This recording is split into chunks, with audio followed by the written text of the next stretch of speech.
Hey everybody, it's Brad with another Floriani Club video for you on FTCU. So this month we're going to be doing some digitizing of vector images. We're going to use some of the stuff that's built into the software that everybody has already on their computer to play with. There's some fairly nice designs in there, and there's some good stuff that we can learn about how our digitizing tools work without having to get bogged down in the technicalities of drawing the design, because that's kind of what bogs us down a lot of the time in classes. It ends up taking forever to draw before we even get to actually selecting stitch types and things like that. So we're gonna skip the drawing part and use some of these designs. Now everyone is going to have these designs, and like I said, there's some nice ones in there. So let's get started. So open up your Floriani program, and you're going to click on Create a New Design on the My Floriani Today page. And once you have your design field open here, up in the top right area of the screen, we have these little folders that have built-in designs for us to play with. And one of them, the one over here, the artwork library, this is going to automatically open a directory on your computer that has a bunch of vector image files. And what a vector image file is it's a file that has already kind of got the outlines, as though we brought up a backdrop and traced it. Now, it doesn't show us a preview of the design in the window here, but each one that we select, it gives us a preview here. So we can't see them until we have them selected, so we can click on them individually, or we could even, once we have one selected, we can use the arrow keys on our keyboard. I'm just hitting the up arrow and the down arrow to go through these. The first few are named, which is helpful. And then all the rest of them are just FBA and then a number. So I guess it was too much trouble for them to go in and name each of these. But we can see what they are, at least by selecting them and going through. And as you can see, there's a lot of things in here that are holidays and stuff like that. So we got little gingerbread man, little Santa Claus with a hat, little snowman, stuff like that in there. And then you know, binkies and sailboats and all kinds of other stuff. So all these are fairly simple to work with because, like I said, the artwork is already there. The tracing has already been done. But there's some things to know about the way that the software handles these bits of artwork. And I actually kind of like that they left these in a way that isn't exactly perfectly ready to be digitized, because if you go on like a website that sells vector graphics, the vector graphics that you get are going to be like this, and there's going to be things that have to be done in order to make some of them kind of ready to be digitized. Oh, look, some of these are actually named again here. Once we get past the letter F, we've got gingerbread, graduate, holly, keys. So I don't know why there's a whole raft of them in there that they didn't put what it's called in there. Oh, I like this poinsettia. I think we'll do this poinsettia maybe second. I want to start with one that's really simple. So let's do the candy cane first, because I want to stick with things that are holiday themed, and this one I was playing with earlier and has a couple of things that I want to point out. So let's go ahead and hit open here, and what it's going to do is bring in the vector design into our design field. And the difference between this and having this as a backdrop is, if this were a backdrop, I wouldn't be able to select the individual pieces of it. If it were a backdrop and we were going to trace it manually, like we do in a lot of my other videos, we would have to draw what we have on our screen. Okay, like we would have to draw it to get what we've got here, and this is all already drawn, which is really handy. But because this is not something that was produced in an embroidery program, there are some things that aren't exactly ideal. So number one is, if we look on our sequence view, for the colors, they've got NA for the color. So this was digitized in a program that doesn't have thread charts because it's a graphics program. Now, Floriani is capable of kind of assigning a color on the currently chosen thread chart. It will assign a color that is, the color that's close to it, but it doesn't give it the name or anything. So I don't know why, if it's capable of telling, like you can see that this white is actually selected. Like when I select this color, it knows that it's supposed to be white, right? But the color name isn't there unless you click on the color. So if we go in here and we click on this, boom, there it tells us, oh yeah, this is embroidery white, right? And we will also do the same thing for the red. So we click on here where it says NA, that selects the whole of all of this stuff in the artwork. And if you don't see that, there's a little plus and a minus sign you can click here. If it's collapsed like this, you hit the little plus sign here on the sequence view, that'll open it up and you can see all the stuff that's red. So we select that and we can see that it actually has this embroidery color red selected. We click on that and boom. There we go. So now it knows that these are actually embroidery colors, and if we save it on our sewing machine, it's not going to come up and just say N. I think if you just saved it that way, what it would do on a baby lock anyway is everything would just be white. So that's no good. Anyway, so we have set the colors. Now let's take a look at this design. So it's candy cane, obviously. We've got the white part is one solid piece, it looks like, and we can pull this out. If we just grab the middle here, you see this little, there's like a kind of a plus sign in the middle of this, and the cursor turns into a hand. We can pull this out and look at it. So we say, okay, yeah, this is one solid piece of white, but really what this actually is, right, is it's just an outline. Okay, so if we click on this shortcut to our shape tool, we can see that the only real data here is the outline there, right? And if we look on our properties, we can see that it's filled.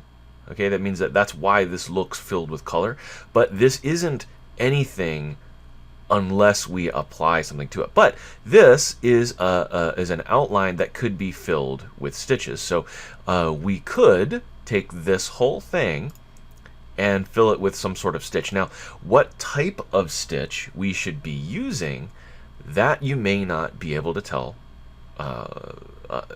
you know, unless you're experienced with embroidery. Now we could use a fill stitch for it, certainly. Go in here and the first purple star here, the standard fill, that'll absolutely fill that with stitches, right? If we click on that, that is going to be now filled with stitches, but it might not be the ideal stitch type for something of this shape, or something of this width, right?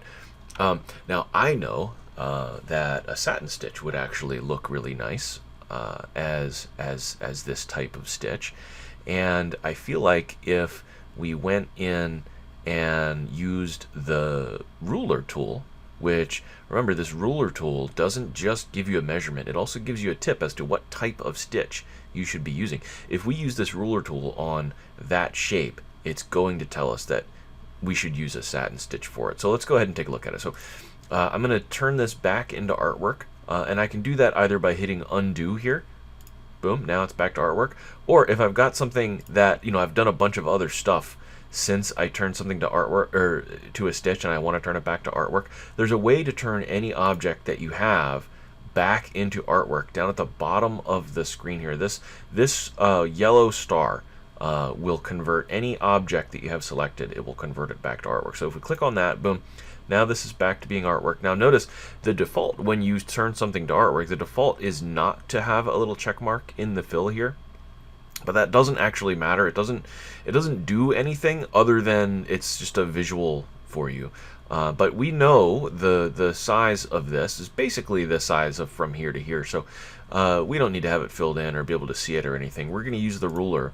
I'm going to zoom in a little bit, and I'm going to use the ruler and just measure kind of from here to here. And that's telling me, yeah, something that's this wide, that should be a satin stitch. Should be used for that. Now, it used to be that making a satin stitch was kind of hard and complicated, but nowadays we've got a really, really powerful auto satin tool. It's this blue curve here in this section of the convert to stitches, and if you hover your mouse over it, it will say auto satin. It is very, very good. It's not perfect, but it's very good at generating a satin area. And what you can do is, if you measure an area and it tells you to use a satin stitch, then the first thing I would try is to select that object and then go down here and just left click on auto satin, and chances are you're going to get a nice stitch out of it, especially if it's a simple shape like this. Now, if it's something with tons of branches, like I'm trying to do like an entire Christmas tree in one click, then probably it's not going to work that well. But small individual elements like this, it is really, really good at. Now, what's the advantage of this versus a fill stitch? Okay, here I'm going to go ahead and duplicate this and make one that's a fill stitch right next to it so we can look at them. The duplicate button is right here. And when you have an object selected, you can just click duplicate, and then now we can have one of these right next to it, and I'll make that one a fill. So first thing, if we select each one, they can be highlighted and we can see them. So the big difference here is, number one, a satin stitch is going to be shinier looking because it's one piece of thread going from one side of the element to the other. One piece of thread going boom, boom, boom, boom, boom, back and forth, instead of being individual small stitches, bump, bump, bump, bump, bump, bump, bump, bump, bump, the way that a fill stitch fills something. Now, the advantage of a fill stitch is that you can cover great big areas with color, and a satin stitch is limited to thin objects. Really, you can't go more than 9 millimeters or so before it starts getting wacky with a satin stitch. But a satin stitch looks prettier because it is shinier. And the other thing is, a satin stitch is going to automatically, when you use that auto satin tool, it's going to follow the contour of the shape, so that the stitch direction is changing dynamically as the shape changes around the curve, and that is just prettier looking. And that's why text is almost always done with a satin stitch, because it just looks nicer to have that stitch angle change, especially on a letter. It just makes it look much more natural. So anywhere that we can use a satin stitch, I feel like we should. So that's why it's telling you when you measure it to use a satin stitch, is because this objectively looks better than this. It's less stitches, it's less dense, and it looks prettier. So I just wanted to show the difference between what this looks like and what that looks like, and why we would want to use a satin stitch if given the option. So that's the first object in the design, was this, and I'm going to move on from the white, and then we're going to look into what makes up the red. So in the red, we've got this is individual pieces, okay, of this red, right, and they're not touching one another, and they are bound together with this border that's going around it. Now, it looks like this border that's going around, I'm going to grab it and move it over. It looks like what this is something that we could apply a satin stitch to, and we would end up with a nice thick satin stitch outline. But look what happens if we do that. If I click on the auto satin tool here, it fills the entire thing in, because this is an illusion. Okay, let me undo that. This is an illusion. This thickness of this line is not real. If we look in our properties menu, the pen width is set to 1.4. Okay, the pen width of our satin stitch, that with the object that we turned into a satin stitch, was set to 0, so we could see that it was just a single line. But what this actually is not something that could be turned into a satin stitch and have this border. This is just a single line that has been set to visually look fatter, okay, which is fine for a print object, something that we're going to use to print on a piece of paper, that whoever designed this candy cane originally was not designing it to be used with embroidery in mind. Okay, so they're just taking their stroke and making it wider. Now, we can do a similar thing to that. We just have to know that that's what has to be done, because if we were to, I'm just hit undo to bring that back to where it was originally. If we were to look at this and say, okay, so what type of stitch should, well, we can measure these. It's going to say, okay, yeah, you just satin there. And if we look from here to here, it's going to tell me that I should use a satin stitch for something that's this wide. It's telling me to do that. But if I follow that instruction, okay, and I select this whole object and I use the auto satin tool on it, we end up with like we did before, we end up with an entirely solid red because it's putting this red satin stitch on top of all of this other stuff that it did, because that's what we told it to do, because we may not have realized that this object is not what it looked like. It is not something like this, where it's got an inside and an outside, right? Close this shape. It's not something like this that's got an inside edge and an outside edge, right? It's something like this, where it is just a straight line, okay, that someone has gone and increased this value, this pen width value, okay? So that and that, if I take this and fill this with color here, they look very similar, okay? But they are different they're different types of objects, and we can see that if we look at the outline of them. This, we can see that the points go all the way around the outside. This, we can see that the points go in the middle, and the thickness of it kind of radiates out from the center.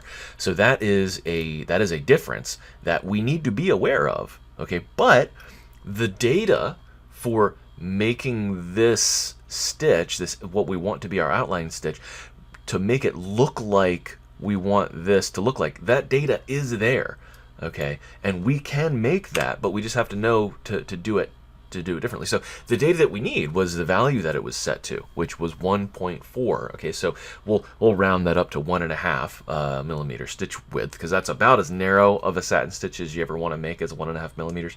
But we're going to take this object that got turned into a satin path, right? And instead of doing a satin fill path here, we're going to do a satin outline, which this program calls a steel stitch. That's this here. So this will create a outline, okay, a thick outline. And we can see that this is too fat, right? This is fatter than the graphic was, and it doesn't look right. So if we go in here and we select our steel stitch and go to the properties, we can see that the width is 2.5. And we know that the width that we want of that is narrower than this. So we're going to set this to 1.5 instead of 2.5 and hit apply. And this should look much closer to our original artwork. Let's take a look. Let's bring in another candy cane from the artwork library and compare this to the original artwork. And we can see that it is pretty much the exact same width. And that is going to sew out and look right, okay?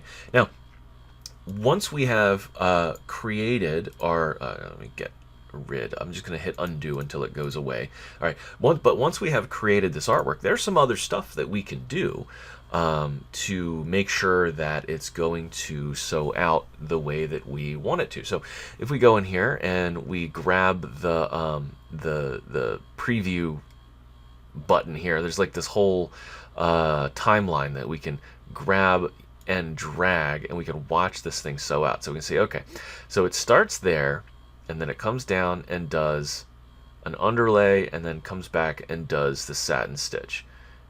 Okay, that looks fine, although I would probably rather have it start on one end and then end wherever it is close to the next start point. So the next object that happens is down here, so I'd probably rather it start and finish down here so that it didn't have to go and spend the time moving down to there.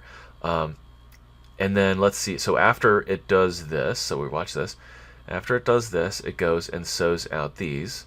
Okay, now it's doing these in a reasonable order, but let's see where, okay, so this one stops here, and then it goes from there to there, which isn't too bad. Probably would be smarter to have it go across to there. And then we watch as the satin stitch goes down. Really, the pathing on this is not bad. But if we want to optimize our entry and exit points and the sequence that things happen, sometimes it won't do as nice of a job of ordering what order things happen. Again, because the design was digitized not with embroidery in mind. So what we can do is we can select our whole object, and if we want to just go ahead and check that we've got an optimized sequence, we can click on sequence. And if it thinks that it should go in a different order, then it will change it. Now, it's not a person, So sometimes it's going to make bad decisions like it just did right there. Naughty, naughty program, why did you do that? So for some reason it decided that our steel outline should be on top of one of these satin paths and not the others, which is not the way that it would look right. Look at this. This is now on top of that. That doesn't look good at all. So if it ain't broke, don't fix it to a degree, because that using that sequence tool made it not work right. Made it look worse than it did before, which is sometimes the case, not always though. So if you click that and it makes it look bad, then just hit undo like I did. And now the other thing that we can do is optimize the entry and exit points. And what this will do is it will move the start and stop points for each of the objects as close to one another as possible. And this can be really handy. We're going to click on that. And then let's look at the way that it goes. So it starts here, comes down here, and this time it's going to stop right where the start point for the next one is. So it doesn't have to spend any time moving that hoop. Then we go next. It goes from there to there, and yeah, that is fine. Like I said, like that wasn't bad at all. So really, the only thing that it really changed was that one start and stop point, and that's fine. Like that's all it really needed to do. That was the only thing that I saw that was objectionable in it, and it wasn't even that bad really, but it is better to have it the way that it's done it. And then the other tool that we have in here is a color sort. So if you have an object that like it goes white, red, and then white, white, white, and that white should be under the red, we could always use this button here to sort that out. Or sometimes in the course of doing a design, you may change the color of one part and then go and change it back after changing your mind later. And what we have right now is a situation where I've got 3 instances of this red, and it's all the same color red. And that's because I went and changed the color of one part of it, so it kind of broke it into 3 sections. The part that was red, and then the part that I changed to a different color, and then the rest of it that was red, which it had to split off from this because of the sequence. And now I realize that I made a mistake, and now I've got 3 reds in here, and this will, on your sewing machine, this will cause the machine to stop between these areas, and that is a pain in the butt, so we don't want that. So all we have to do is, if we have a design that's like this, we select everything, we click on color sort, and boom, it reduced 2 colors and combined all our reds back together. Okay, so that's a thing that is really handy, and you can use that. You can also use that if you're bringing in multiple copies of something. Like let's say we're doing this and then we also want to have another one kind of facing the other way. So if I duplicate this whole set of stuff, there's actually something that I want to do before I duplicate this. So what we should do if we're going to duplicate an object that's a complete object is group it first, so that we don't accidentally select one part of the design when we're moving them around. So real quick, I'm just going to select everything, right click and group. And now when I go in and use duplicate, it doesn't really matter if I accidentally click off of it, because anytime I select the other object, it will select the entire thing. Anyway, so we're going to take this and we're going to flip it so it is facing the opposite direction with this tool here, flip horizontal.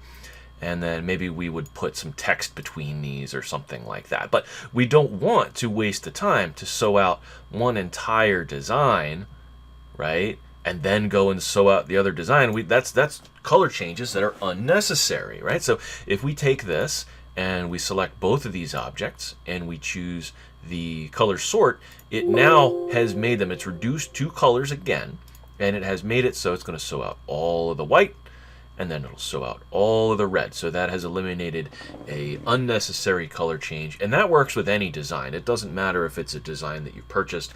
So if you have a sewing machine that doesn't have an automatic color sort feature, that can be handy. Well, actually, even if you had a machine that had an automatic color sort feature, it's not going to color sort in a single design. So if you built the design in Floriani and didn't color sort it, your color sort feature on your sewing machine wouldn't do it. Anyway, it's also important to note, let me undo that it is smart enough to realize when it cannot color sort. So if I were to take these and overlap them, okay, so leaving aside that this is going to be too dense right here, but if we were to do this, we can no longer have that color sort work the same way. because they would interrupt the having it sew out this whole thing would interrupt the sewing order of the other ones. So it's smart enough to know that if I tell it to do this, tell it to color sort this, it's gonna not do anything. So it says it reduced no colors, everything is still exactly the way that it was, because there is overlapping here, which means that there are layers that it doesn't want to mess up. So that means that if I've got a setup where let's say that I've got something, I mean, this is stupid looking, but I've got, well, here, we can make it not stupid looking. Maybe we take these and we build this so that we've got two separate overlapping objects here. Let's see what it does with this. I think that it's going to be smart enough to combine some of them and not the other. So let's go ahead and color sort, and yeah, it reduced 4 colors there. It's going to now sew out each separate one like that. Okay, so that's actually pretty cool that it did that, and that is not going to mess anything up because they are just sewing and overlapping each other the same way that it would if we hadn't color sorted a single pair of them. So that is pretty neat. Anyway, so the other thing, oh, I shouldn't have deleted everything. Let me get back to a single candy cane. I'm just hitting back. Oh, look what I did. Here's a thing. Here's a thing that can happen to anybody. So I'm not going to cut the video here. Like when I make a big mistake, a lot of times I'll actually edit it out. I know that you probably would wish I would leave them in, but sometimes they're really embarrassing, so I don't. But anyway, here's the thing I just did. I was hitting undo, and then I kind of clicked and dragged a little bit, and my toolbar is gone. So that could happen to you. And if that ever happens to you, where you lose your properties menu is like pulled out and gone, or you've done something like that, or I pull this menu out and it's just not where it's supposed to be. That happens to everybody. Happens to me. Happens to you. When that happens, all you got to do is go to toolbars, scroll down to the bottom to workspaces, and choose reset workspace. Everything comes back to where it's supposed to be. But anyway, I was just hitting undo, so I'm hitting undo until I've got just a single candy cane again. Because there's one other thing that I would want to do to this, and that is I would want to apply some amount of pull compensation to it. And what pull compensation does is it compensates for the amount that the fabric is being pulled by the stitches.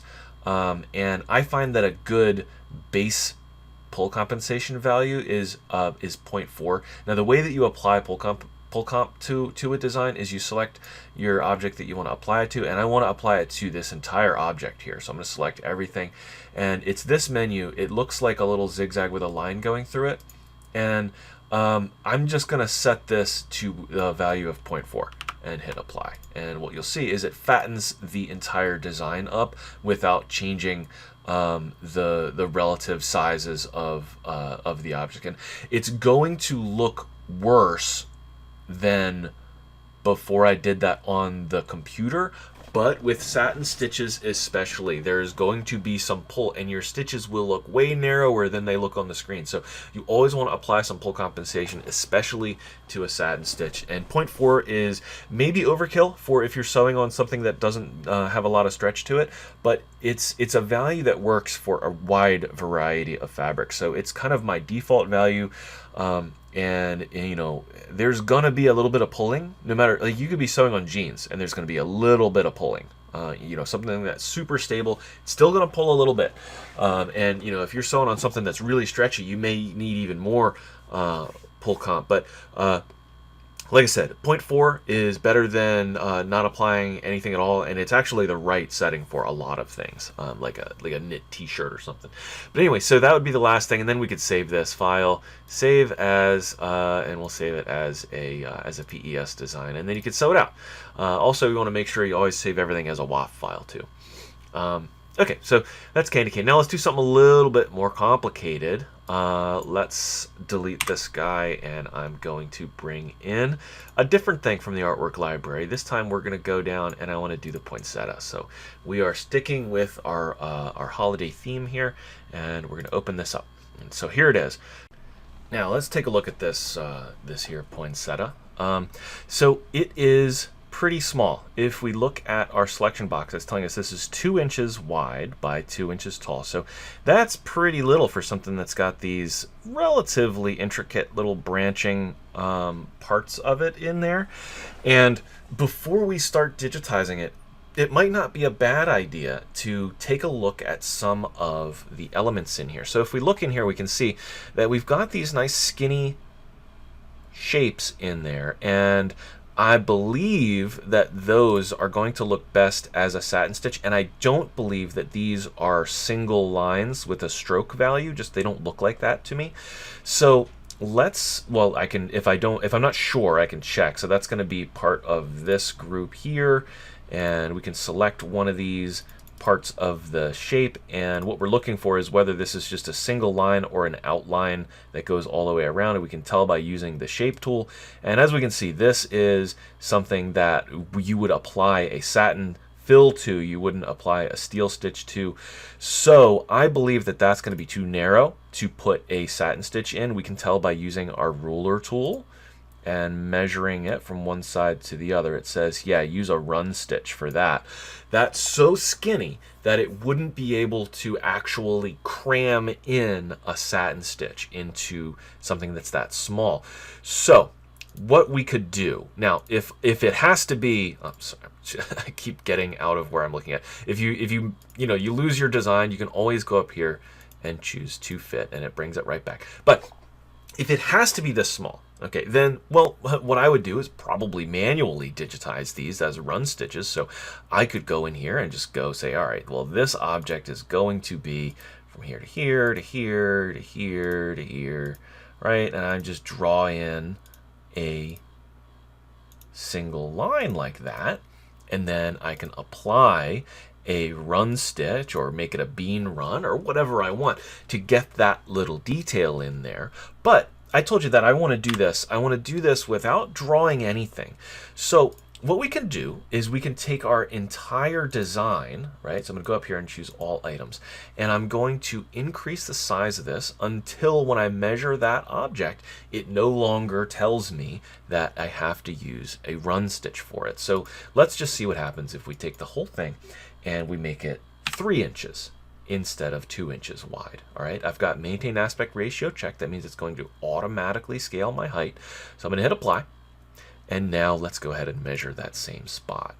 Well, any of these spots, they're all about the same. So from here to here, it now tells me, hey, this is still a run stitch. How wide does this need to be? So it really wants it to be fairly wide before it's going to let me make this a satin stitch. So, well, I said that's what I was going to do, so that's what I'm going to do. We'll take this whole thing and we'll make it a little bit bigger. So let's see what happens if we make it 3.5 inches.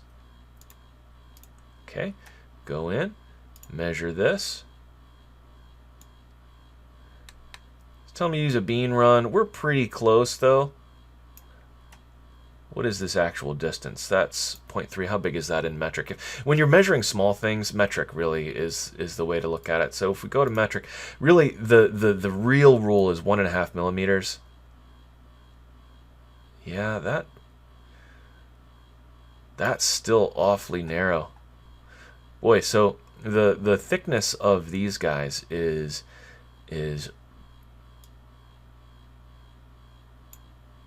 yeah, these shapes in here are just not great for digitizing as a satin stitch, but I want it to be a satin stitch, so I'm just going to keep on going, and we'll set this to 4.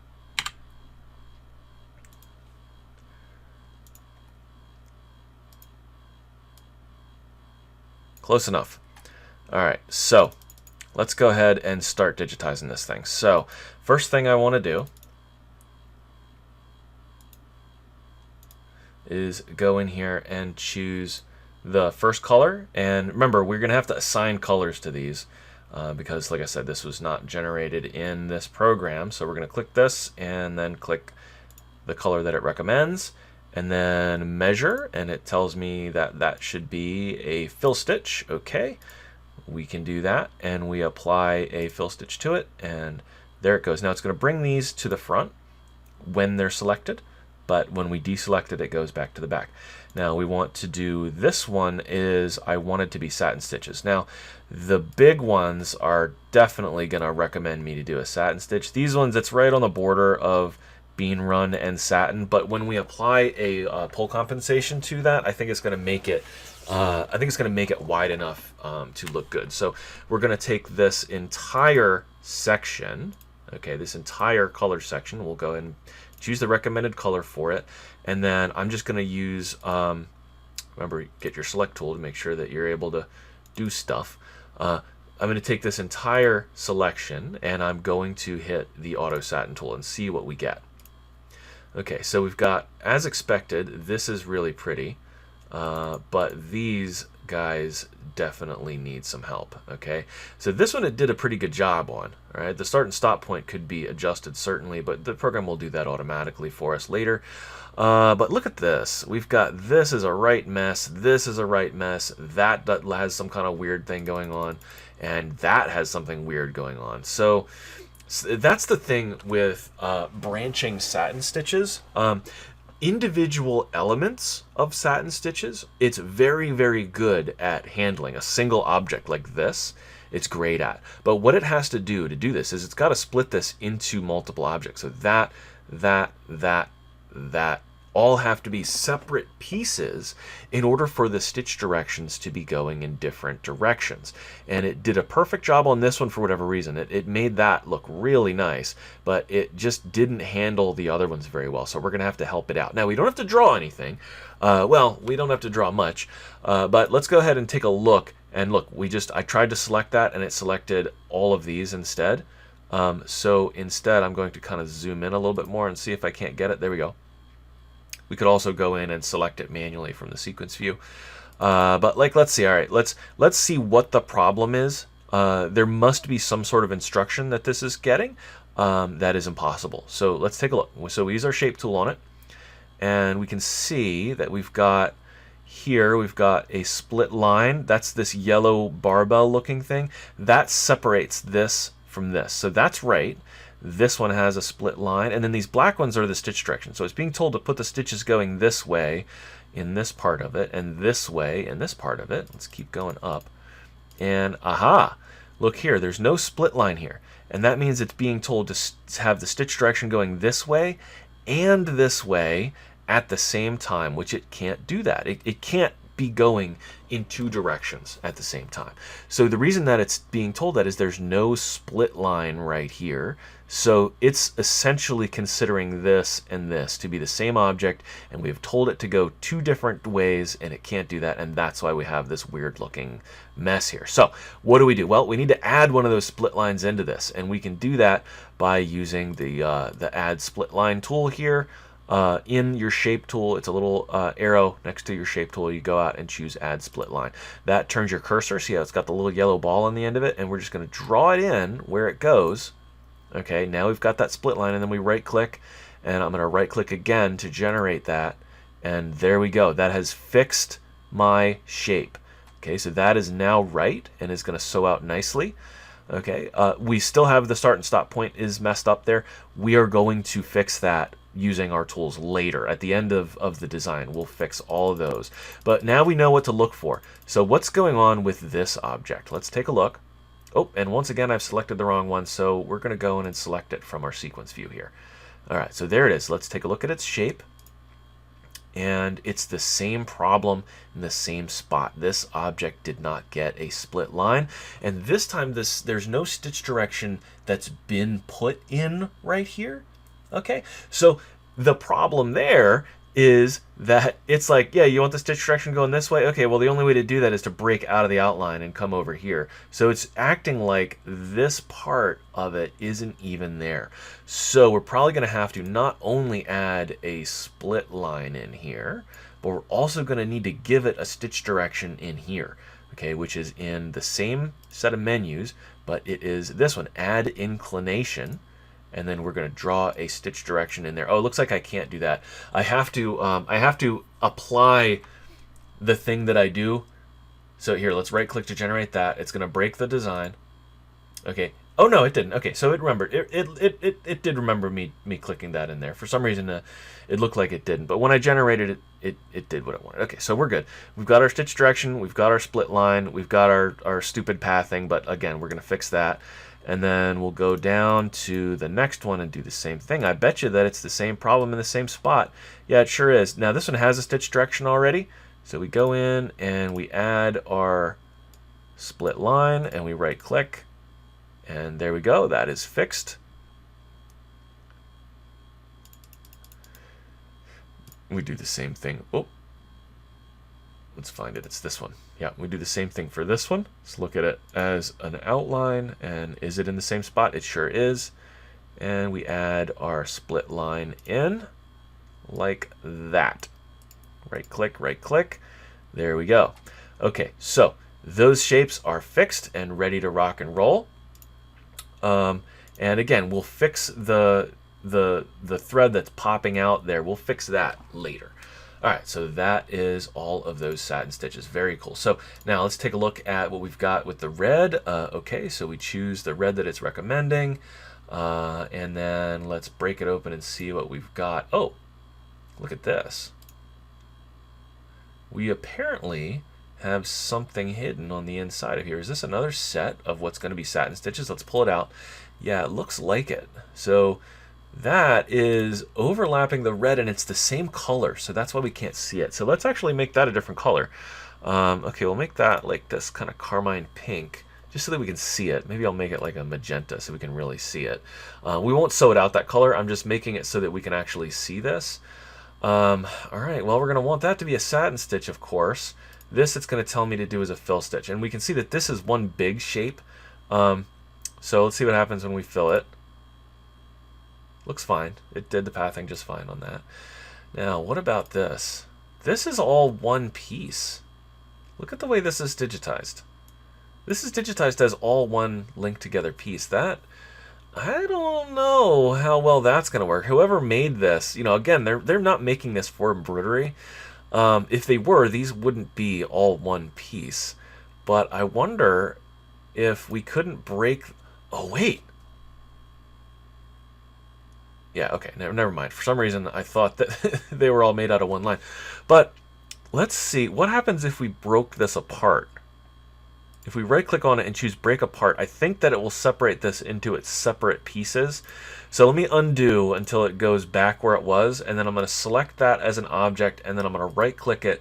And in the drop-down menu, I'm going to do it over so you can see it. In the drop-down menu, one of the options is Break Apart. And what that should do is separate these. Yeah, so that they're now like the other little branching paths were. And let's see what happens if we go ahead and apply a satin stitch to all of these, how good of a job it does. Isn't it weird how sometimes it just does a perfect job and sometimes it doesn't? So these all, it did wonderfully. It split them all nicely. You know, we've got the stupid jump stitches, but again, we'll take care of those. Interesting. I wonder why. I wonder what it is about these that made it so that the auto satin is able to handle them and it wasn't able to handle those. I don't know. It's a mystery to me. Okay, so next we've got this orange berry, and then there's a darker colored outline around it. Okay. So that looks like something that we're going to want to change the order of later and group all of these together so that it sews out all of these. I wonder if color sort works before it's embroidery. I'm going to see. So I'm going to select all of those, the solid parts, and I'm going to pick the recommended color for them. And I wonder if I have those selected and I hit color sort, does it sort them? No, I think it'll only do that when it's stitches. So let's see what it recommends for these tangerine colors here. We're going to select. It says to use a fill. They're big enough to use a fill, so that's fine. We'll do that. And I guess I should do them one at a time. I don't know. What if we select, I'm going to use the control key to go in and select all these artwork segments that are tangerine. Okay. And then I'm going to, all at once, fill them. And then I'm going to hit the color sort and see whether that's, yeah. Okay. So that's now grouped them together. So that's all one color set. okay, which I think is better than having it the other way. And now we've got all these other ones. We've got these, which look to me, yeah, and look, they are. You can see they've got a pen width set for these. So these are single lines, which means we can use a steel stitch. So we go in and we do a steel stitch, and that's super, super wide. Let's see what it looks like at 1.5 millimeters in our properties. Yeah, 1.5 is as low as it ought to actually be, but I think if we set it to 1, oops, if we set it to 1 millimeter, our pull compensation is going to widen it so that it ends up being set to 1.5, and then we'll end up with one that looks like this. And that, I think, looks better just looking at it. Okay, and then we've also got the little reflective part. Oh, but wait. Look what's happened. Look how that's why it was ordered the way that it was. Okay. So, what we've got here is all these outlines. They had the entire shape. So they had the entire shape under there. So the layering of it. So this is another thing that's like, it's like this because it was not designed to be stitches. But actually, I think there's a thing that we can use to fix that. So let's undo all of the fill stitches and things like that we've done. Okay. And instead, let's select this entire grouping of artwork. So from here all the way through to the end of the design, everything that's this kind of like brownish, everything that's the berries.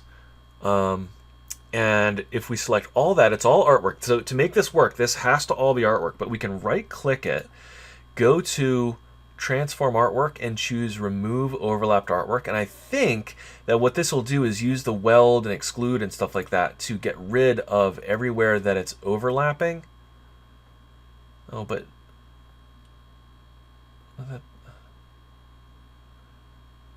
yeah, it didn't really do. See, I think the problem is these being a single line is what the problem is why it's not removing that as an overlap. If these were, made up of a line on the outside and a line on the inside, and they'd be like a satin stitch type fill, but they're not. Huh. Darn, I really thought that was going to work. Okay, let's undo that.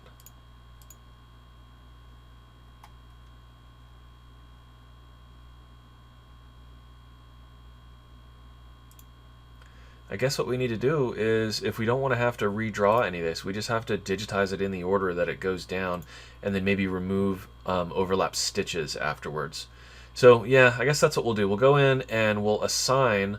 Oh, I gotta assign the colors first, because I've did undo to the point where before that. I'm sorry that I'm getting confusing here, guys. All right, we'll make you this color. And then I'm using the control key to select these ones. And let's actually make them all one color, the outline and the inner part. Let's see. I don't see one that it's recommended. Oh, there we go. Well, no, then the inner part doesn't look right. So we'll make the inner part reflection a different color. Okay. Anyway, yeah, so these inside parts, we'll go ahead and fill them. And I know that we're creating areas that are too dense when we do this because there's so much overlap between these fills, but I do have a plan for that.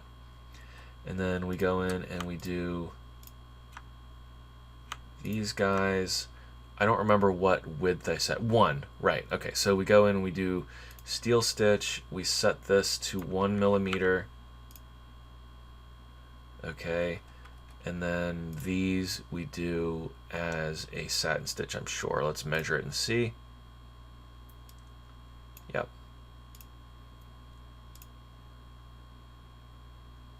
Oh, look, it won't do them. It doesn't like how little they are, I think. Here, let me undo it. Let's see what happens. I'm going to zoom in a little closer on it and see what it does when I... Yeah, okay, it's refusing to auto-satin this. It's probably complaining that it's too small to do this to. What if I'm going to manually try to do it? Just I'm like, yeah, you go and do this. Yeah, it's just so little that it can't really apply the satin stitch to it. So what we're going to do is we're going to ignore these. We're just going to delete them so that it doesn't have those at all, and just not even worry about it. Okay, so there are overlaps going on between all of this stitching. So I've hit the shift tool and selected it down. And I think that we may be able to select these objects and right click and do remove overlap stitches on them. And we're going to leave the allowed overlap and we'll see what it does. Okay, so they all look the same. Did it remove stitching below the stitching? No, it didn't. It removed it underneath of there, so it's less dense that way. But it didn't remove the overlap between these layers. Well, that's going to be pretty dense, but it's still going to look okay when you sew it out. But I mean, that's part of when you're trying to do digitizing, like I am trying to do right now, without manually drawing anything. There are going to have to be compromises.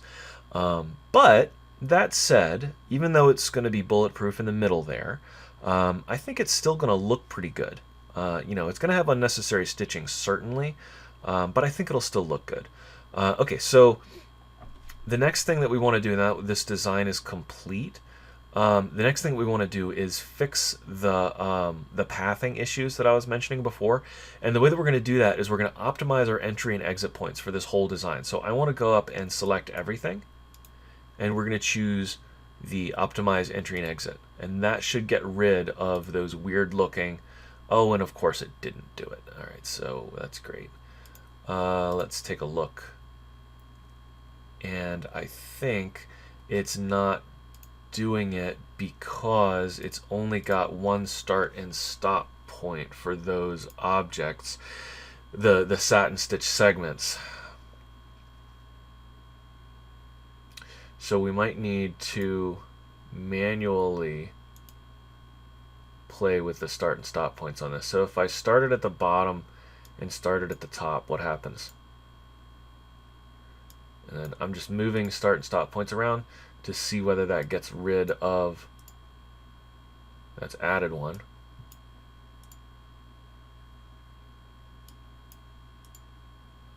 There we go. Start point in this corner, stop point there, and that got rid of it. So again, the automatic tools like the auto entry and exit points, they are not they're not a person, okay? So it's not as good as someone manually going in and adjusting it till it looks right. But now we have kind of a template, so we know we start there and we stop there, and that should get rid of that extra jump. So let's take a look. Can I do the same thing on this one? So we're going to start it here and stop it here and see what happens. Right click. Okay, so it's in a different spot, and I'm just doing the same thing. There we go. So there and there. Take a look at this one.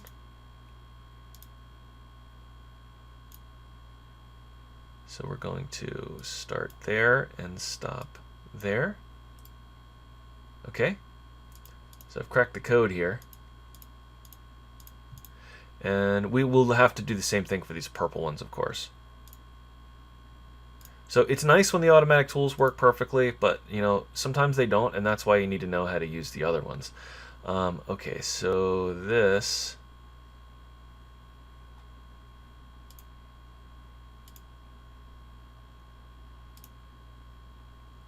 somehow is grouped with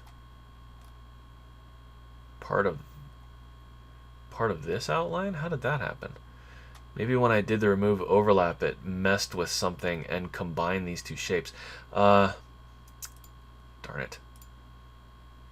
Yeah, somehow they've been combined, so I'm going to break them apart. And, of course, that breaks my design. Wonderful. What broke? Look, it doesn't have a cut line here anymore.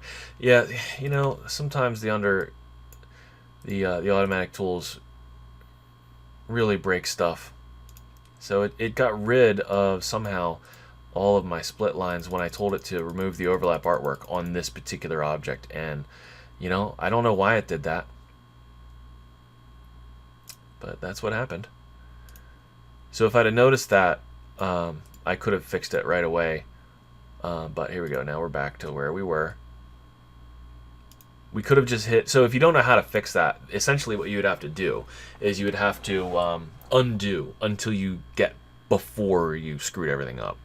You know, like I know how to go in and manually break that apart and do it. But if you can't figure that out, you know, you can't figure out that because this and another object were being selected at the same time, that means that I can break it apart. Like if you don't know that, or you don't remember that, you can just always hit undo back to a point before everything was broken.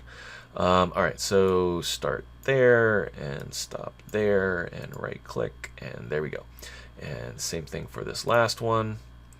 And we're gonna start there or stop there, start wherever, there. And okay, that's wrong. What was it? Over start here and stop here? Yeah, that's it. All right, so there we go. So we would need to figure out, you know, the right order for these guys as well, so that it you know, didn't do that. But even if we didn't do that, you know, what's trimming a jump stitch? You know, it's not a big deal. So that is, we've now created this design, and we just need to apply our pull compensation to it. Up under here, set this to 0.4. I didn't mean to right click that menu. Ignore that. Hit apply. Everything gets a little fatter. And that's what's going to make these satin stitches actually sew out in a reasonable way, is that we've widened the stitches so that they're no longer 1 millimeter wide. It's actually going to sew out 1.5 millimeters, and then the pull is going to pull it back to be about 1 millimeter. So anyway, that's the lesson. Just, you know, there's still problem solving that has to be done anytime you're doing something that's more complicated than just, you know, a square or like a swoop. like a if you're digitizing the Nike swoosh, you know, you can just hit the auto satin tool, right, and it's going to work perfectly. If you're digitizing a shape like this, you know, the auto satin tool is gonna work perfectly every time. Where sometimes if there's branching, you gotta massage it a little bit. But starting from a point where the shapes are already drawn can, especially if you struggle with drawing the shapes yourself, can give you a leg up to be able to applying stitch types and everything. And there's a ton of sites out there where you can subscribe to be able to download vector graphics. And the format that I would recommend that you use if you're gonna get some vector graphics is not the AI format, despite the fact that these objects in here are all AI format, the ones that are in the artwork library. The fact is that there are a lot of versions of the AI format, and most of them are not compatible with this software.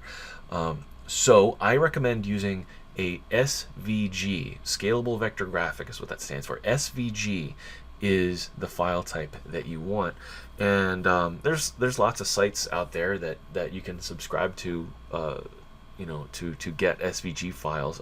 There aren't any that I particularly use myself, just because I generally just draw my own artwork if I need it. But anywhere that has SVG files, those will import directly into this software, no problem. Using the either by using Artwork Library and navigating to wherever you download them to, or I think you can import it somehow. File. Maybe I'm thinking of a different software. I think import presets, import assets. Yeah, I think that the way that you do it is just through this. You use Artwork Library, and then you would navigate to wherever on your computer you have the artwork that you want to import. So anyway, yeah, that's just, a basic digitizing lesson using some of the shapes that are built into your software. So I hope that this video helps some people out there. I'm going to put this one up on YouTube. I know I haven't been uploading a lot of them on YouTube lately. I'm sorry, but I do make them every month for the people in the classes. And that is that. We are done. I hope you enjoyed it. Thanks for watching.